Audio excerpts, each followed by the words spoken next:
We have no presentations or recognitions. No public hearings, so we're moving on to reports and recommendations. 6A, agreement for the election services joint early voting. Motion to get it on the floor. So moved for the guys. Support of that? I'll second. Yeah. You want to have some discussion about it? You previously approved kind of a template agreement concept to work with Hillsdale County on implementing the constitutional state amendment proposal 22-2, which allows for 9 days of early voting ahead of the state and national elections. We're on a timetable due to the legislature's action to make a decision on how we're going to proceed with that. The agreement that is in the packet is consistent with what was presented to you previously. It's been reviewed by legal counsel. It would have the city acting with the other municipalities in the county for one early voting location, which would vote at the county in that for the early voting the 9 days prior, and then we would have our precinct open on the day of elections. If we do not opt into the agreement with the county, then we are obligated to run early voting on our own, having a precinct open for 9 days in advance, having our own election inspections, and having that purpose. The deputy county clerk is here if you have particular questions. But again, this is consistent with the action you took previously on this matter. Cindy, are you all for this? Absolutely, Doing it together with everybody? absolutely. I'm curious if Abe has anything he'd like to add. That's all right. Yes. Yeah, thank you. Chief Deputy Clerk, Banning, Elections Director for the county. We've been working very diligently with all of the municipal clerks in the county, and this is the plan that we developed together, having multiple meetings. And I just want to point out that this agreement will save the taxpayers a lot of money.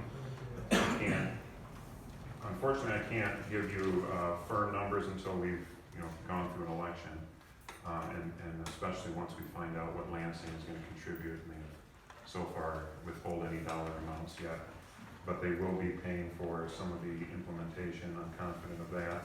I want to point out to you that the duration of this agreement on page 7 is, first of all, this comes right out of the MCL 168720G, and the minimum term runs through 2025, but because we are only going to implement early voting for state and federal elections, not local special elections, there's only 3 of those next year.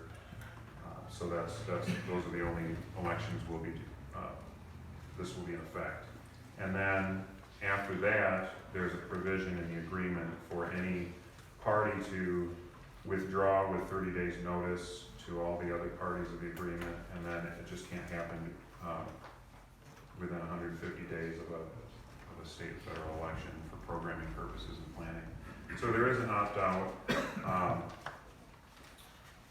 But anyone that does early voting, any municipality that does it, they would either have to do it on their own or have an agreement with other municipalities. Additional equipment would still need to be purchased, even if your precinct here were to operate it, you'd have to have additional tabulators because they have to be programmed differently for early voting. One of the bigger challenges is finding election inspectors.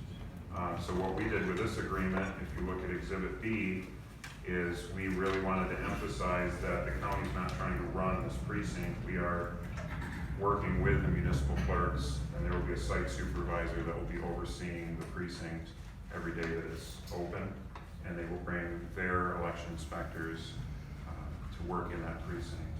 So the county's role here is really just to facilitate everybody coming together, saving money, making sure we have the equipment and everything's in place, and then the municipal clerks will be overseeing that precinct.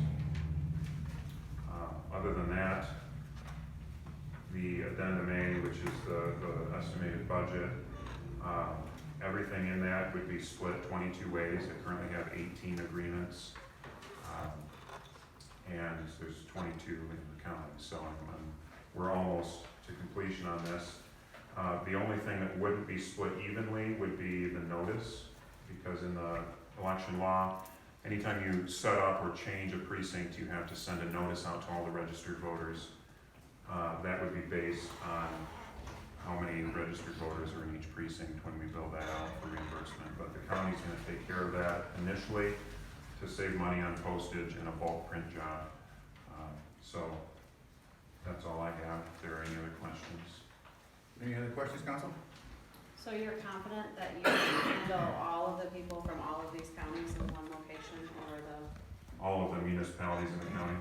Yeah, the clerk community in this county talked about that. We had considered multiple sites, but we thought first of all, you've got 9 days, so you've got your choice there. But also, if voters in our county are going to expand into another option, they'd probably more likely become part of the permanent voter, like absentee voting, because you can do that from the comfort of your home and do your own research on who you can vote for. So if anything is going to expand, we think it'll probably be that. There will certainly be use of the early voting, especially on the weekends. We're gonna be open 1 weeknight until, I think 7 is what we've planned. So we don't expect there to be, long lines at this precinct, but if there are, it'll only be brief amounts of time during maybe those weekend hours. So. The cost will be split up amongst all the municipalities, I believe I read. Evenly, Even. yes, with the exception of that notice that we would print and send out. And just to be clear, I can still go to my precinct on election day. That's correct. This Yes, is an additional option that was, this early voting, in our minds, we thought you can early vote with an absentee ballot. So the only difference here is that you can actually physically put your ballot in a tabulator in this early voting precinct. Votes will not be tallied until election night after 8 p.m. That's in the law. It's actually, I believe, a felony to tally the votes and release that information ahead of time. So that will not happen. It'll just be tabulated, and the physical ballot will be secured at the end of each night with the others, and then the votes won't be counted and tallied until election night. So just an additional option. Any other questions, council? Hearing none, all those in favor of the agreement, say aye. Aye. Opposed, nay? We have agreed. Thank you. Moving on to 6B, Resolution 2023-09, revised property exemption, asset standard. Motion to get it on the floor. so moved. Alicia. Support? Andy Benrose. Yep, the city is obligated to have standards in place for those who experience poverty to be able to come in and ask the board of review for an exemption to payment of property taxes. We put a resolution in place annually. I did that at the beginning of the year. During our audit this year, the state of Michigan requested a change to that. We have historically allowed for the board of review to consider unique circumstances associated with a person's request. The state of Michigan does not want the board to execute any discretion. So we are required to modify our standards so that they must simply follow the asset and income standards. Those standards are established by the federal government. So this is amended to meet the request of the state of Michigan based on our audit review. We had a clean audit otherwise. Any other questions? Review. Madam Clerk, roll call vote. Alicia Padula, Yes. Tim Bowman, Yes. Chris Greider, Brenda Geis, Yes. George Humphries, Andy Penrose, Yes. Jerry Arno, Yes. we have all yeses, your motion is passed. Resolution 2023-09 passed. On to 6C, payment of invoices, Small Main Street Construction Project. Motion to get it on the floor. So moved, Brenda Guyer. Support for that, I'll second. Tim Bowman. Any questions? Yes, sir. The only thing, we still had some issues with the lawns, not being seeded properly, and having a lot of bare spots on the lawns. Yeah, there is a punch list, so we're not paid out entirely on the project. There is a punch list that's been developed, and that issue is on the punch list and has not yet been resolved. So we're not done yet in the project. The contractor is not paid out in full at this point. Okay, thank you. Yes. Hold back on that. There's still about 23% of the project to be paid. Good. Any other questions? All in favor? Say aye. Aye. Opposed, nay? Payment on the invoice. Moving on to 6D, MML liability and property pool board of directors back. Motion to get it on the floor. So moved, Brenda Guys. Second. Alicia Pluto, good to check that. Any questions? I have one. Yes, Brenda. Is this a new board? No, they have, the board exists, they have positions that come up on a rotating basis. So you get these ballots on a fairly routine several. I don't remember a property pool board. Okay, so this is the city's liability insurance carrier. Oh, And okay. so, it's a municipal insurance carrier, and so it's made up of a board of directors that have municipal representation. So as you see from the credentials, it can be staff people, it can be elected officials. So if you are interested, you can write yourself in and No. be part of that. Thank you. Yeah. All in favor of approving the ML liability and property pool board of directors ballot, say aye. Aye. Opposed, nay? All been approved. On to 6E, fiscal year 2023 fourth quarter budget comparison. Information. Provide for information, if you have any questions, I'm happy to answer them.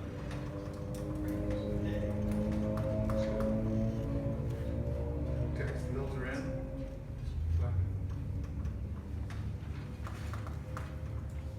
Anybody have any questions? Moving on, 6F, council memo, personnel procedure, all read that. Any questions? If not, thanks for clarifying. Okay. I have a question about 710C. It says if the city operates its own police and fire department, the police chief and or fire chief shall be appointed by the city manager after consultation with the city council on the basis of education, ability, training, and experience. The city manager shall supervise these department chiefs and have authority of dismissal. But there's like a whole sentence missing. Not, I mean, if it has to go through us to hire people, it doesn't have to go through us to fire people. It doesn't have to go through. So the what, higher so court. how can we change that? You have to change your charter. Okay, so, That's an election of the citizens. so that would go on the ballot for the citizens to vote on. To do a charter, you would have to amend the charter. Right. So how do we go about doing that? There's a charter process that you would have to go through, so it's relatively cumbersome. Understand that these kinds of elections, pretty expensive.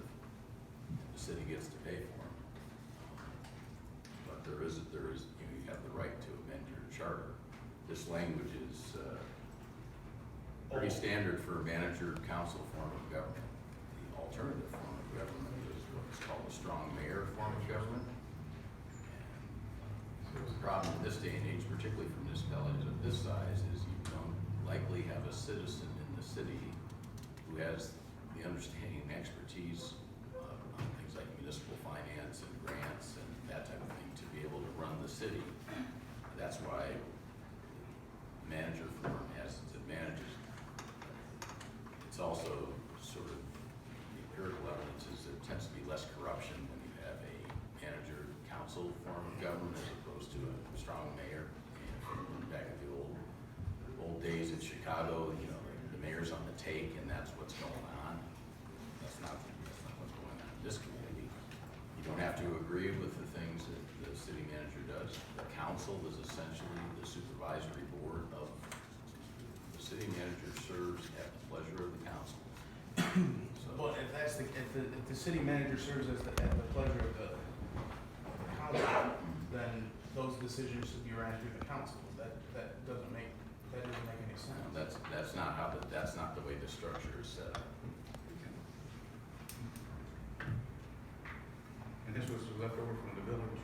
Yeah, from 1987, I believe. Yeah. So this is a from the charter in 1987 when Jonesville was a village. The way that- Well, then there was The a charter. new city charter in 2014. Right, which this is the same as it was in 1987. It didn't get changed at that time. It's remarkably similar to